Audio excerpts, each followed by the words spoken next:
Tell me when to go. Go. Hey, this is Ezra Suber from the 3F Podcast, talking to a gentleman I just met. Don't even know your name yet. What's your name? Don Royal. Don Royal? Yes. I know some Royals back when I was in Hampton. And he's a grandfather. Yes, sir. And on our channel, like I said, we're going to show you good men. Good men. And I was thinking, well, I have no granddaddies on the channel. So how many children are you a granddaddy of? I've got 6 boys and 1 girl. 6 boys and 1 girl. I bet y'all spoiled the heck out of that little girl, huh? Oh my gosh, yeah. Well, no, he asked, honey, he asked, you gave your children. Now, your children had children, so you have 9 grandchildren. No, I took it as though how many children do I have that have grandchildren? Oh. That have children. I'm so sorry. I'm messing up the video. So way. sorry. So sorry. I have 6 boys, 1 girl, Okay. and total grandchildren 8. 8.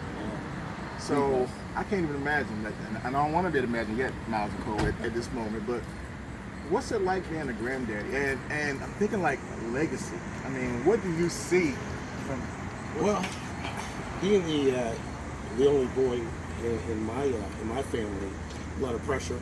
Mm-hmm. You know, to have those boys, and I think my dad would say I did well. Mm-hmm. So that was important to have a legacy, but more importantly, for them to grow up as good young men. Mm-hmm.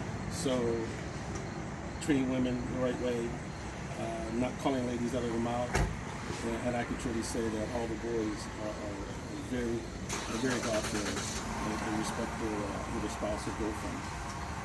My daughter, that's my little angel there. I'm sure. Granted, she's 30, Mm-hmm. but still like the baby. Mm-hmm. But being a grandfather, it's I see my kids do them, and obviously I spoil them more than my own children. Mm-hmm. I hear that from my kids. That Dad, we couldn't get away with that when we were coming up. But I look forward to seeing them all the time. We were just talking a little while ago about we wish we were in Delaware to see my grandmother's skate party, but we couldn't make it through work and commitments.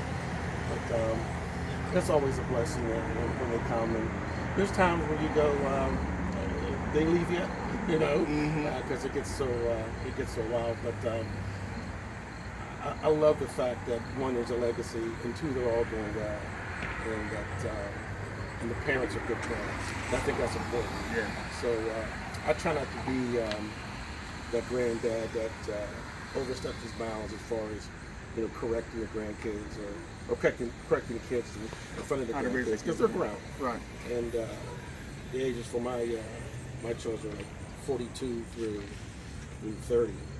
So Grown kids. Yeah, they're all grown and all respectful. Let me ask you a question though. This is a powerful question. I was just thinking about this as I was listening to you. What do you think is the key, from a man's standpoint, in a sense, started with you? What do you think is the key to building a family legacy like this? What was the foundation of it? I would probably go back to what my dad always said as far as being responsible for your family. Getting that affirmation from your father about your responsibilities. So even when things are going poorly, you got to take care of your family. So you and your father had a good relationship? Oh yeah. We looked at cars on the weekend. He had businesses, and he used my labor to help with that. So we were close that way.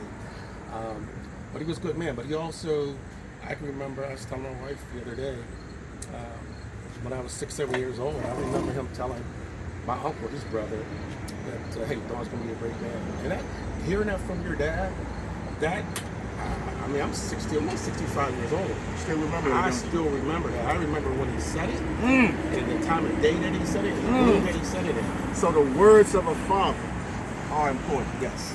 Children tend to live up to or down to our expectations. Yes.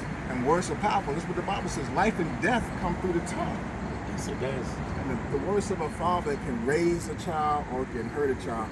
So I appreciate you just sharing this with people and people you don't even know. And we just want to have more leadership in our communities, and it starts with the fathers. Yes. And when I saw you sitting here just happy with a little scruffy right there, just chilling, I wanted to say something. So this is an example of what happens when you spend time with your children and you give them positive verbal reinforcement. His father spoke on him that he would be a good man, and look what happened. This is the 3F Podcast, faith, family, and fatherhood, changing families' destinies one daddy at a time. I'll be back at you in a minute. Thank you.